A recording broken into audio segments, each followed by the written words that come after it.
Khi còn nhỏ, tôi đã rất thắc mắc, tại sao con Ngâu nhà hàng xóm mỗi lần đòi quà, bố mẹ nó đều vui vẻ mua cho, còn tôi đòi quà thì không được mua còn bị mắng.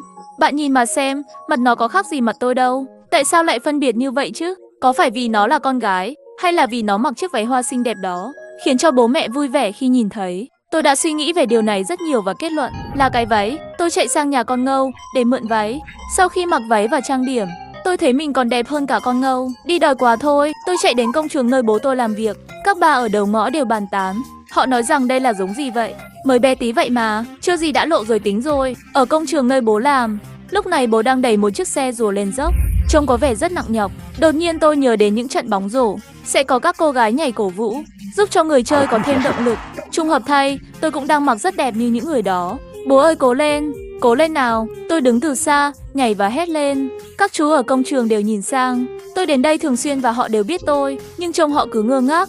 Bố tôi cũng đứng đó bối rối, mất một lúc mới nhận ra tôi. Bố gần như hộc máu khi thấy điều này. Tay bố lúc này run rẩy, cả người và xe gạch ngã nhào xuống dốc. Cú ngã khiến bố đau đớn. Các chú đang đứng xây cũng không nhịn được mà cười, nhìn tôi như một loài động vật quý hiếm mới được phát hiện.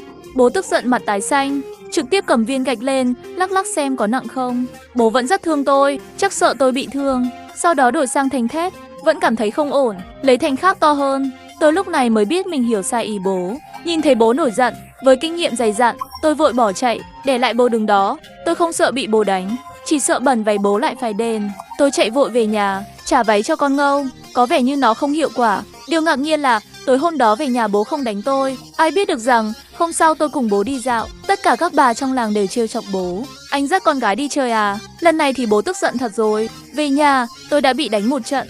Từ đó tôi không dám đi chơi với bố nữa. Sau đó tôi đã suy nghĩ kỹ lại, phát hiện ra rằng tôi đã mắc một sai lầm. Thực ra không phải tại tôi xấu, cũng không phải vì cái váy hoa, do tôi chưa gắn thêm mái tóc dài thôi.